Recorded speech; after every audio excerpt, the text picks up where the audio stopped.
Are you nervous? No. I mean, no. You might be mad at me. No, I'm not. My name is Morgan Potts. I am the host of today's podcast. It's crunch time, y'all. And with me, I have the beautiful, lovely, what's your name? Cindie Brooks. Tell us about you, Cindie. Well, I was born, Morgan, in the bayous of Louisiana. I was born in Acadia Parish. Acadia Parish. Crawley, Louisiana, to be specific. But I grew up in Churchpoint, the buggy and boudin capital of the world. Oh. And then when I was going into high school, I lived for 4 years in Grand Coteau, Louisiana, just a village in Louisiana, where I went to school with girls from Cuba, South America, Europe, all over. Very broadening from a little Cajun girl who Little grows Cajun up girl. in Acadia Parish. Yeah. Wait, I have to, you said this the other day in passing when we were having a conversation. Cindie is one of my best friends, in case you, if you're listening and didn't know that. 40 years difference. 40 years difference, but you don't know that yet because we're going to tell you her age at the end. We got to have everybody guessing. But you said you went to Cuba. Yes, before Castro. Before, yeah. Yes. What was that like? Well, New Orleans in Louisiana was very easy to get to Cuba. I mean, they had direct, flights to Cuba. And I just remember, because I was probably about 7 years old. I mean, it was, the pictures you see of the women with the fruit and the blouses off the shoulders and yes. chicka, chicka, chicka. Yeah. That was it. And the beaches were amazing. Everything was just alive. It was vibrant. Wait, why did you go? Well, remember, I'm from Louisiana. There's a lot of mafia connections. Oh, okay. But, I think it was just a vacation, honestly. Vacation. Yeah, vacation. Okay, and for those people listening that aren't familiar with Louisiana, I mean, I'm a little familiar with Louisiana, but I think that's why we bond so much, because I got a little Cajun in me. Where's Churchpoint? Like, if you could explain just high level, where is it? It's kind of in the center of Louisiana, a little to the southeast. Okay. But right smack dab in the middle. And it's really, Morgan, where there's true Cajun-ism. I mean, if you really want amazing crawfish etouffee or gumbo or any kind of wonderful Cajun food, that's where you find it. Yeah, you can't find that around here. Yeah, well. All right, Churchpoint, Louisiana. Just out of curiosity, when's the last time you went back there? Oh my gosh, it's really been a long time. Really? Yeah. Okay. Yeah, a long time. All right, so I know your story, but the people listening probably don't. So you grew up there, and then tell us like a little high level overview, like what your life has looked like up until Austin, Texas. I know that's a very large question. No, I'll tell you, because, I've had a lot of decades, and I've had a lot of chapters within those decades. Yep. And that's really, hopefully what everybody has. Yeah. At an earlier chapter, some are at later chapters, and some are just beginning chapters, but we all have chapters. Yes. Anyway, so my first chapter basically was in Cajun country, and there were a lot of strange things in Acadia Parish, but for the most part, I had a wonderful grandmother, and I had, a beautiful beginning in a spiritual life that I think saved me a lot of the times. And then going to boarding school was another experience. Now, I literally was just thrown into a boarding school and stayed there all during high school. Okay, so all of high school was the boarding school. Exactly. And then from there, I went to LSU in Baton Rouge.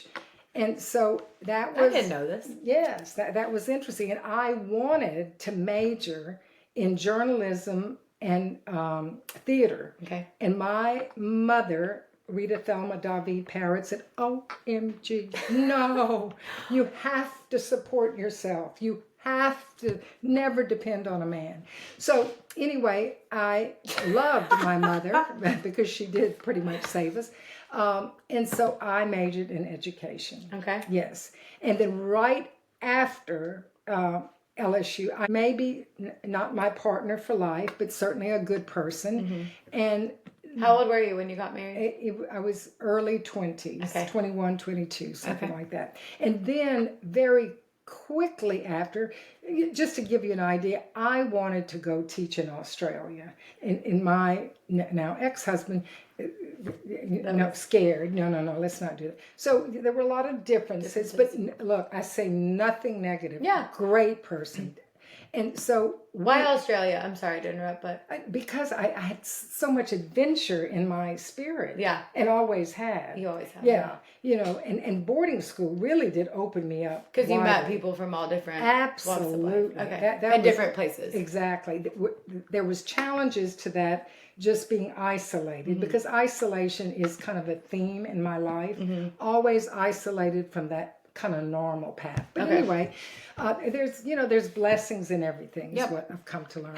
So anyway, I had my first child soon after marriage, and she was a special needs child. And so that was a very interesting and difficult chapter, because doctors would tell me they had no diagnosis for her, and they'd say, just put her in a home and don't think about her. And Morgan, that just didn't seem right to me.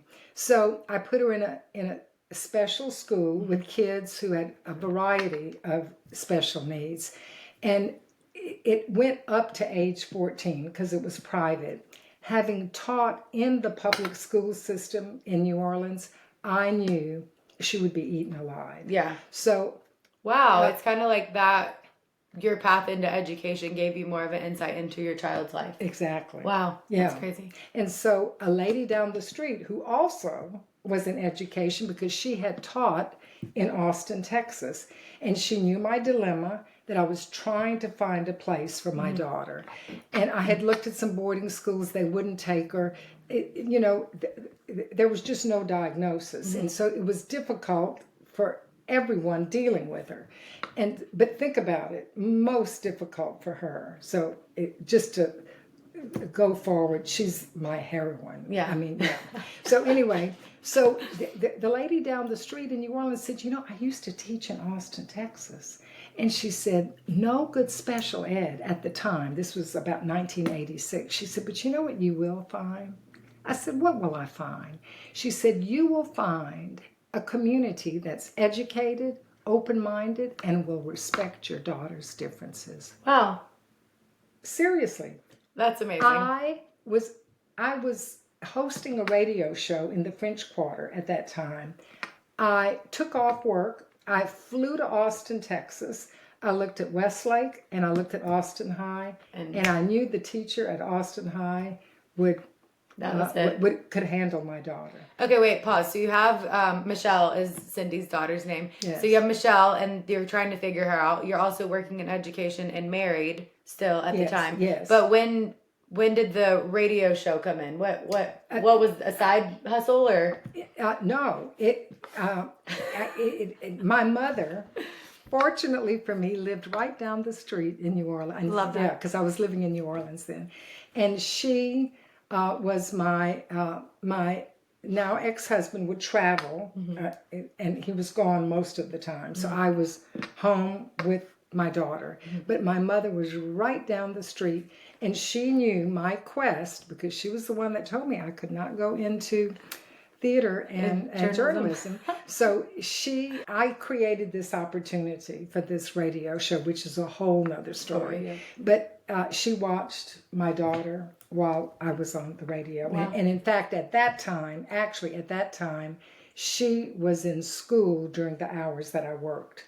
But to start my radio career, I actually worked 7 to midnight. Wow. So that's where my mother really came in. With a daughter. Yeah. And how old was Michelle at that time, you think? Well, she was probably, she was probably 9, 10, something like that. Yeah. We'll get into this later in the podcast, talking about purpose and kind of our passions in life and chasing them. But for you, it seems like, from what I'm hearing, your whole life you wanted to be in journalism and be a voice and out in the world, because you are very theatrical and enthusiastic, but you needed to support yourself, according to your mom. Was the radio show for fun, or did it make money for you, or was that you fueling that passion inside of you? It fueled a number of things. Okay. It really did. I am as curious as a 3-year-old. Yeah.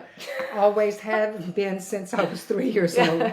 Anyway, and I was just enamored with being a disc jockey. Yeah. I mean, how I got into it is a whole nother show, because it was, we'll save that for part 2. Yeah. But I got into it, and I created a 4-hour midday radio show that I had more fun, and I actually think I brought a lot of joy to people at the same time. At least I hope so, or they told me they did. Did you think you'd ever still be on podcast, some odd near numbers later? No. Hello, ladies and gentlemen. It never ends. Maybe we should start a radio. Well, it's a possibility. I mean, who knows after this? Yeah. Okay, so you flew here, visited Westlake and Austin High, picked Austin High. Yes. And then shortly after moved? Yes. Okay, with the husband and with the daughter. Yes. Okay. Well, I moved by myself at first, and then the husband came. Okay. Yeah, absolutely. And so I actually got a radio show here. I was up for Disk Jockey of the Year in a major market. Yeah. That's amazing. But we have a legend on our hands. well, not really, because I never won, but I was up for it 2 years in a row. So what I did is radio here in Austin, Texas, was way different than my people in Louisiana. Mm-hmm. I knew who I was talking to. I had no clue. Here. Yeah, I mean, when I came to you were the Texas, new girl in and town. I'd see, don't mess with Texas. I mean, there was something that I don't know. I didn't feel at home for a while. Yeah. So I quickly went into television. Okay. Yeah. Television. Yeah. Wow. Amazing. Yeah. Okay, so let's jump forward for a second and we'll return back to television. We'll pause there. What do you spend your time doing now? Oh, now. Well, remember, I'm as curious as what? As a 3-year-old. As a 3-year-old. So I am still creating. Yes, I've created a computer learning class for mostly the chronologically enhanced to keep up with technology, like you know who.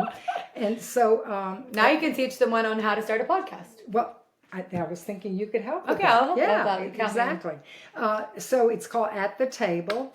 I also do a number of age vitality gatherings. Yes, and I also play a lot of pickleball. Mm-hmm. And I am trying to learn a second language. Oh, yeah. What language? Well, remember, I grew up, I'll go back. I grew up in a bilingual home. Okay. And the area of Louisiana I grew up, pretty much it was the first language in my village. Okay. You know, not like New Orleans, Baton Rouge, but my village was pretty French. Okay. And my grandmother was pure French. Mm-hmm. So the one thing I was told is that I was never allowed to speak one word of French. So Why? Because I'd be talking to you like that. Oh, Shay, you look good, you. And I would have never been able. Now think about it. It was, I would have never been able to have your radio media career. Wow. Yeah. That's so crazy. That's how blessings come from very weird happenings. They do. Yeah. And and sometimes we don't realize them until we look back and we're like, wait, that all makes sense. Absolutely. That's so crazy. True. Yeah. So I do, I do a number of things. I'm going to Istanbul. You are. Yes, I'm just curious. I'm just, what I'm doing today may not be what I'll be doing tomorrow. But it will be something new, innovative, and I will learn from it. Yep. Well, that leads me into my curiosity when I met you on the pickleball court. Yes. Do you want to tell everyone how we met? Yes, I was playing pickleball.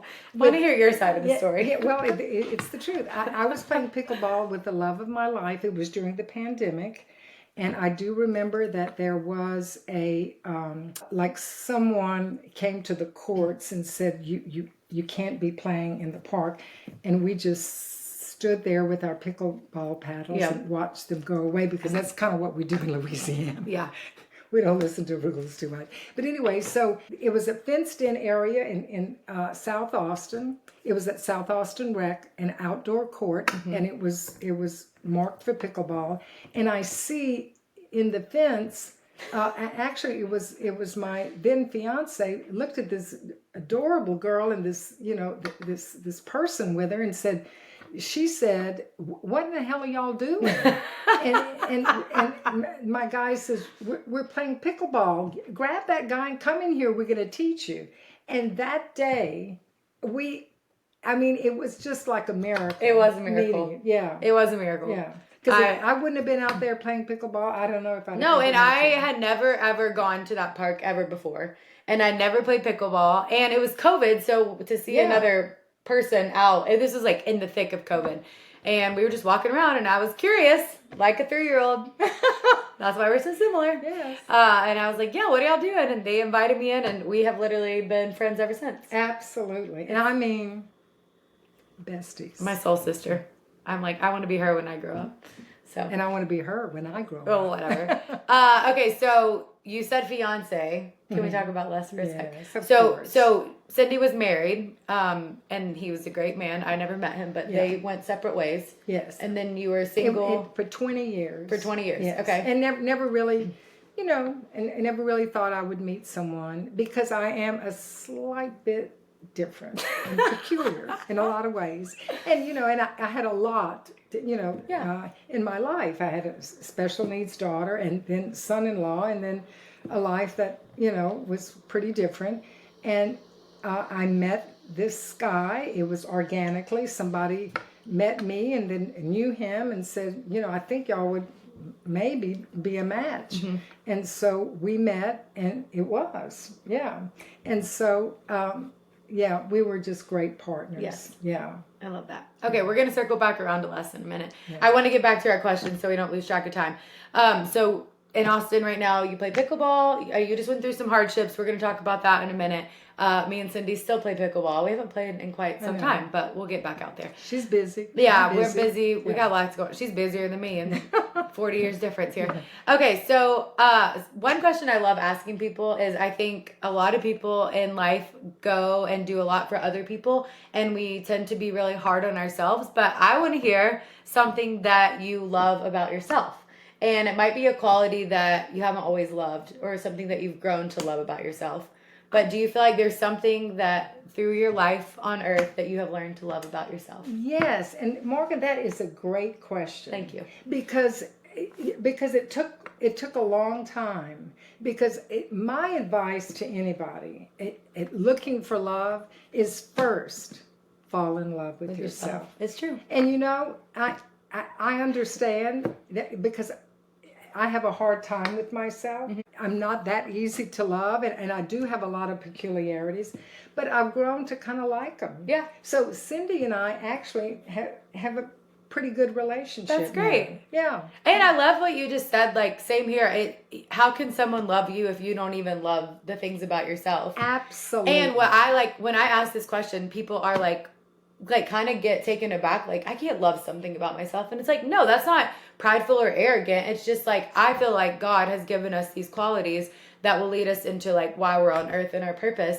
And if we don't love them and accept those things about us, like, then what are we contributing to the world? Absolutely. That was so well said, Thank Morgan. you. Thank you. Yeah. So what do you love about yourself?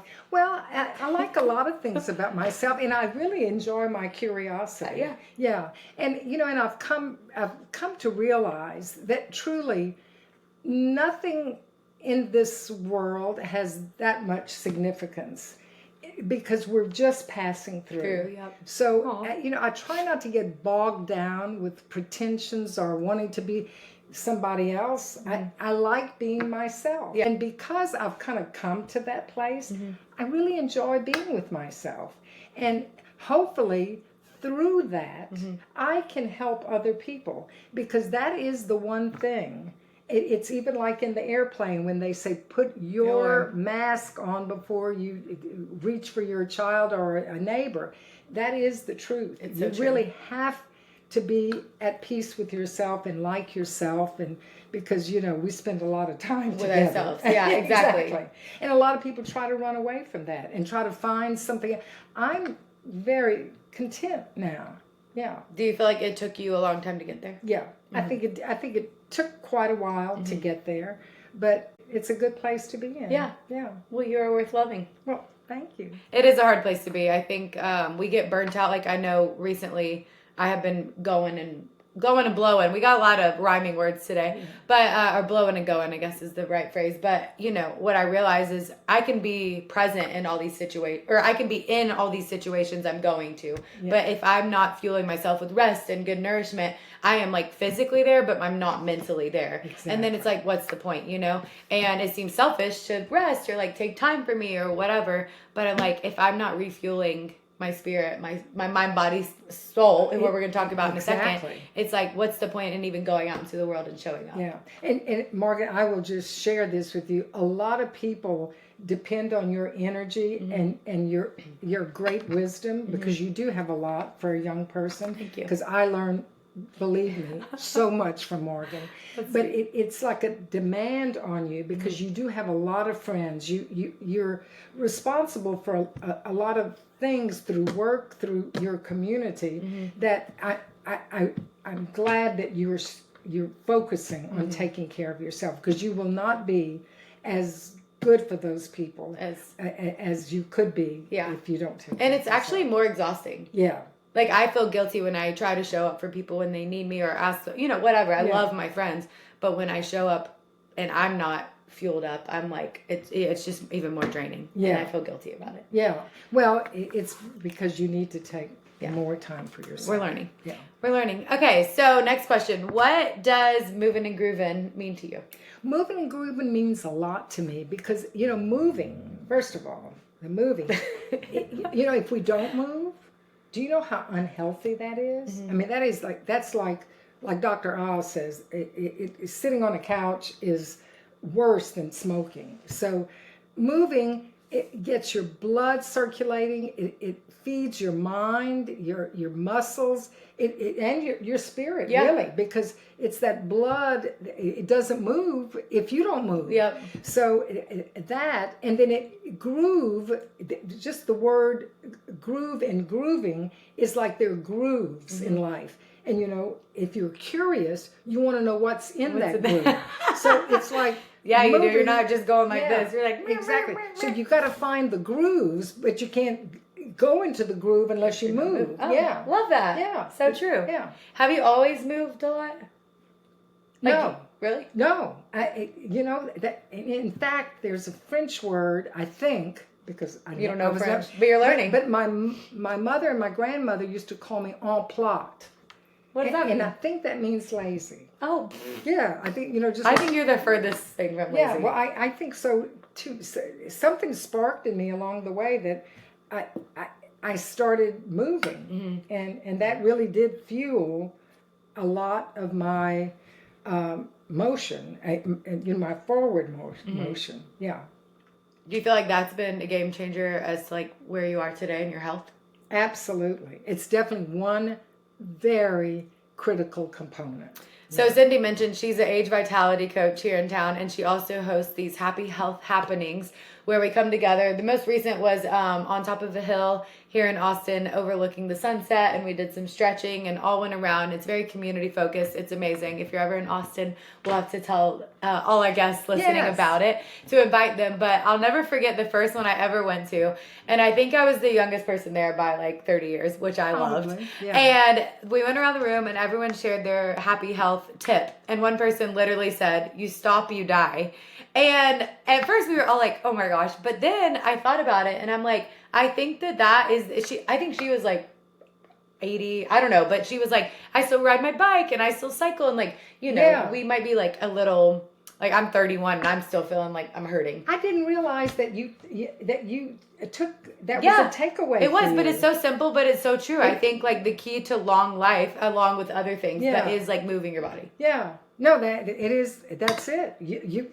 You stop, you go. Also, I think my new hot take on life is you sit still too long, you become mentally unwell because you overthink everything. Yes, and that's where the mind, body, spirit comes in. Which is a great transition into this.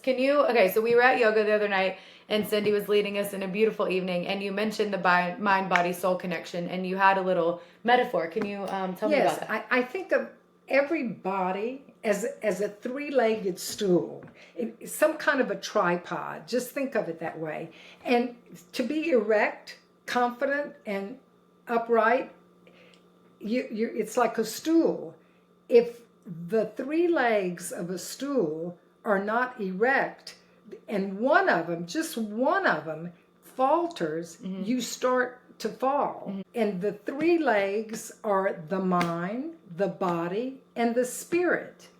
And they must all be balanced, in check, and strong to stay upright and move forward. So mentally, if you are not exercising your mind and learning and creating and being curious, I think that can falter your body and your spirit.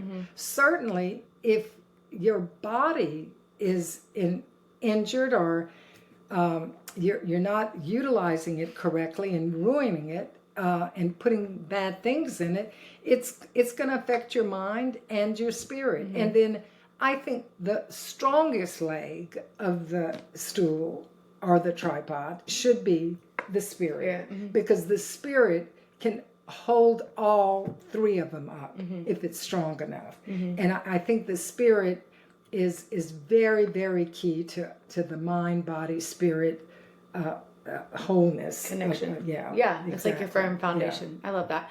I feel like you just went through a season of like Cindie injured herself, unfortunately, but that wasn't anything that you weren't stuck at home injured because it was your choice, right? Like that was a season you went through. Yeah. And I feel like that had an impact on you mentally. Oh, yes. Well, I've had within the last 5 years, I've had 2 major sort of breakdowns. The first, after I lost my fiance,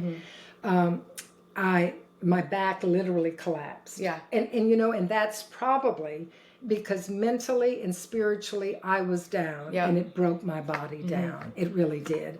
And that gave me the opportunity, and I think it was God's calling to say, stop and think and feel and just take care of yourself. And I did.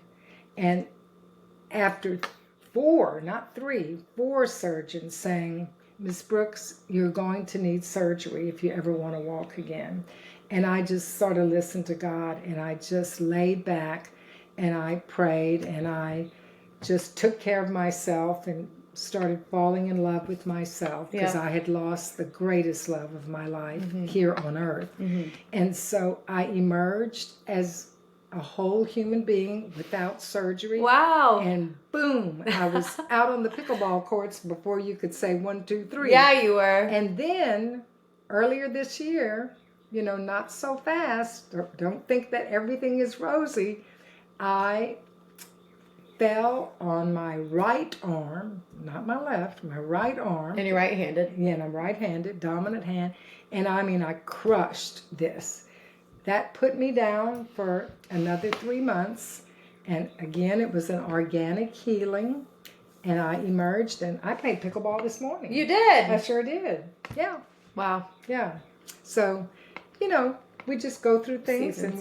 And we just... Do you feel like the learnings from your back and that experience did you learn anything from that helped you during your time with your wrist? Yes. And that's when I really think I started to get to really know myself. Yeah. Because I couldn't do anything with anybody. I live alone. And so Cindie and I spent a lot of time together. And we ended up finding things to do that were kind of interesting. Yeah. Movies, and I do some readings, and I explored a lot. Yeah. Yeah.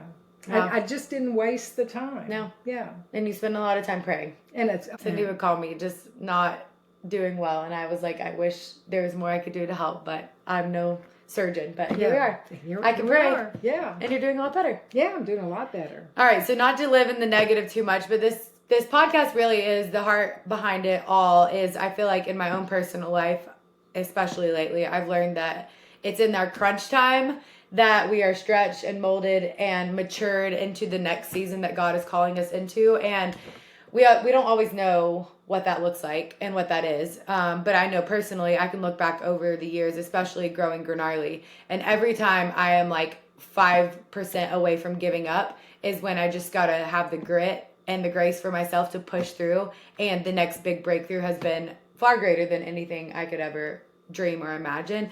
But it's in that time where I'm like, I don't have the strength and power to do this. It's scary. It's scary, and it's frustrating, and it's daunting. And I mean, that's where I feel like for me, my faith has stepped in, and God has stepped in the most of you don't got this ever, but here's an extra reminder. And he's like, I got this. So is there a time that you can look back over your years of life that maybe you've experienced a crunch time season where you've overcome? Morgan over and over. I mean, not just one? I mean, honey, you have until next year. No. We got all the time. Yeah, many times. That's why I know everything is passing. Yeah. I mean, including us, and we're going to all go. Everything passes. Good things come in and they flow out. And it leaves space to, for another. It's just the way it is. I mean, from early childhood, I had some challenges thrown into a boarding school. Having a mentally challenged daughter, that was really a tough time. Getting divorced, being on my own, making a living, losing a job, getting another one. I look back and it's a tapestry of just, of ins and outs and ups and downs. And, if I could just share with anybody, is that all of it is good. Out of everything comes a blessing. I love that. Yeah. That's so true. It is so true. Yeah. And it's like, it may not be the blessing that we ever expected or could have predicted, but it usually is. To me, it's like redirection. Yes. In the path that you're supposed to go. Yes. Yeah. Yeah. It's hard though. I know. It's tough. But it's what makes life, I think, life. It is life. Yeah. We're never promised it will be easy. No. Okay, so that is a really good point too. I'm like pondering on that myself. So a lot of people I've talked to recently prepping for this show and just in life, I've realized a theme. I've had a few friends text me this week that have been laid off and they're kind of in their hard season, their crunch time. And they're like, I don't even know what my purpose is in life. Do you feel like you know what your purpose is in life? That's such a good question. And I think there's not one person out there that has figured it out. Yeah. But the one thing I can say is the purpose, I think, is for us to be in community and to really be there for each other. And Morgan, thank you. You've always been there for me, truly. And it means so much. And that, I would say, is really a general purpose that everybody has. I think one of mine, I'm not that intelligent. I don't have, no, wait a minute, I don't have any major talent. This is, God tells me that this is all true. But the one thing I do think I have is that I genuinely think I can connect people. You absolutely can. I think I can connect people and give people, a space to learn something or to grow or to do something. And, I've worked for a national title company for 28 years, and it's business development, and it's just gathering people together, teaching them something and giving them a place to do their business. Yeah. I'm not a salesperson. I just sort of connect people. Yeah. You truly, Cindie, has a gift of bringing people together, of like literally the most diverse crew, and somehow making everyone feel so connected at home.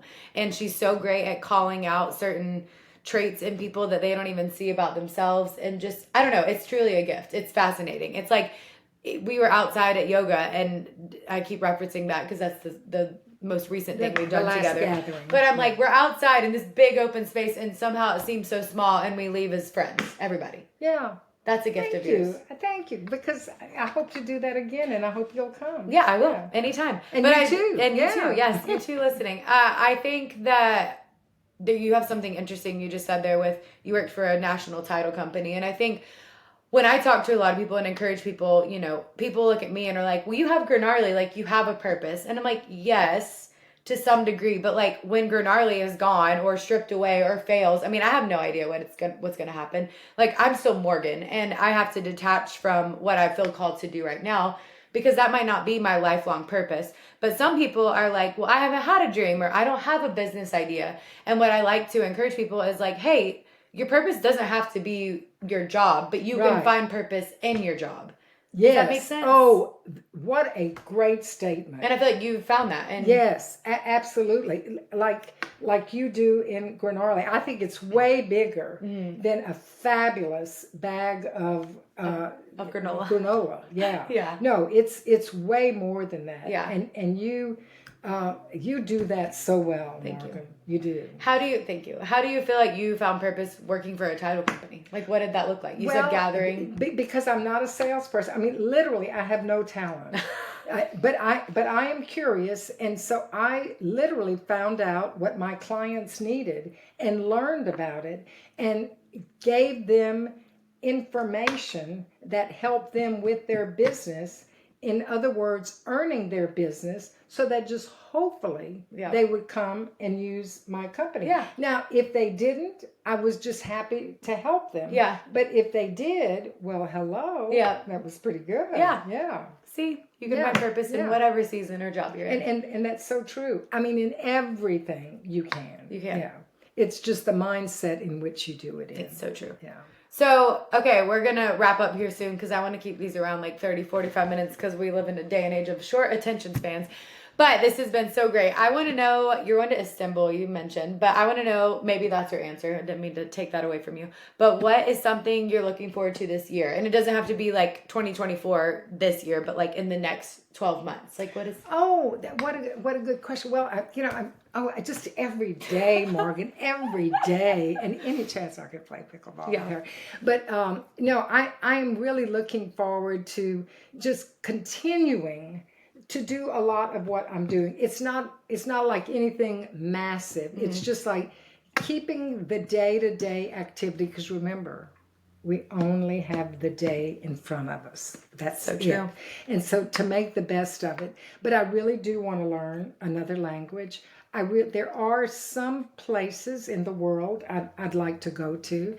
I would like to possibly in 2025 maybe write a book about growing up in Acadia Parish, because it was very different. You absolutely should do that. Yes, and it will be not a true story, because it would be impossible to put that on pages. But it would be, I think, very interesting if anybody read it. And just to continue on and to live every moment. I mean, listen to that. It's like live every moment. Don't take anything for granted.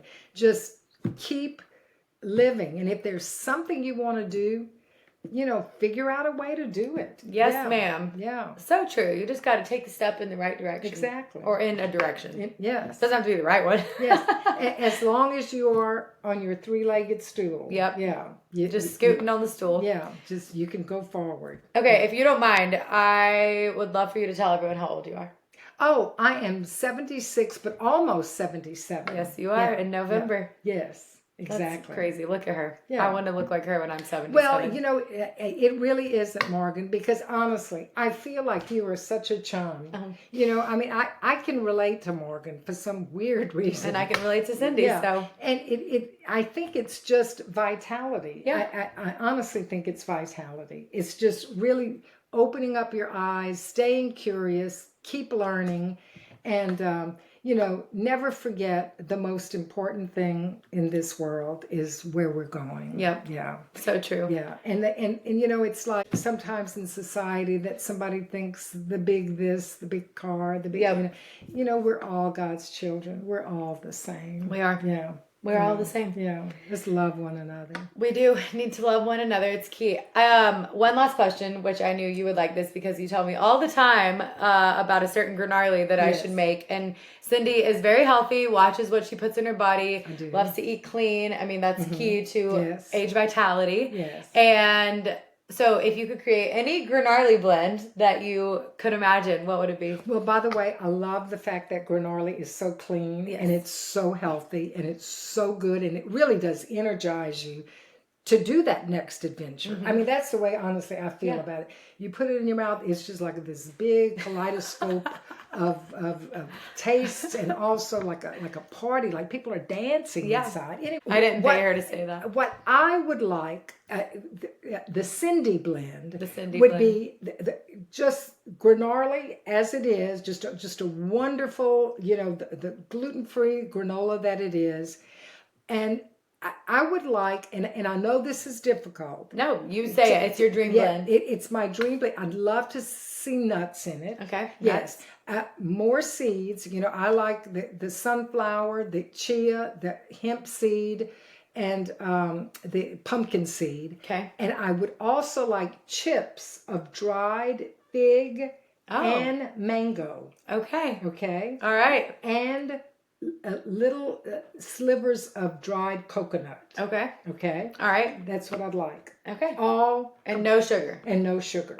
Yeah. Fruit sugar. Right. Because in a granola like the Cindie blend. The Cindie blendy. You could put a kefir or a yogurt and then just load it with fresh berries. So that's what I'd love. So if we had a 10-ounce bag coming up of your dream blend, maybe I should start getting on this. If I had a 10-ounce bag of the Cindie blendy, how much would you pay for it? It would be priceless. Literally, it would be priceless. All right, Cindie blendy coming your way soon, everybody. Thank you so much. Thank you. This has been so fun. We've been talking for 41 minutes, and I can't believe it because it's just been a joy. And I've known Cindie for 4 years now. And that is crazy because I learned a lot about her. No. It's more than 4 years. No, 2020. Oh, really? Yes, I know. Feels like forever. Oh, okay. Well, I just said, honestly, excuse me. I really Not to correct you. I feel like I have literally known you my whole life. Yeah. I feel the same way. Yeah. Well, you're gonna outlive me, so I'm gonna know Cindie for my whole life. I hope. Okay, well, thank you so much for joining me today for the first episode of It's Crunch Time, y'all. And is there any last little tidbit you want to leave everybody with? I'm putting you on the spot. Move. That's the key. All right, we'll catch y'all next time.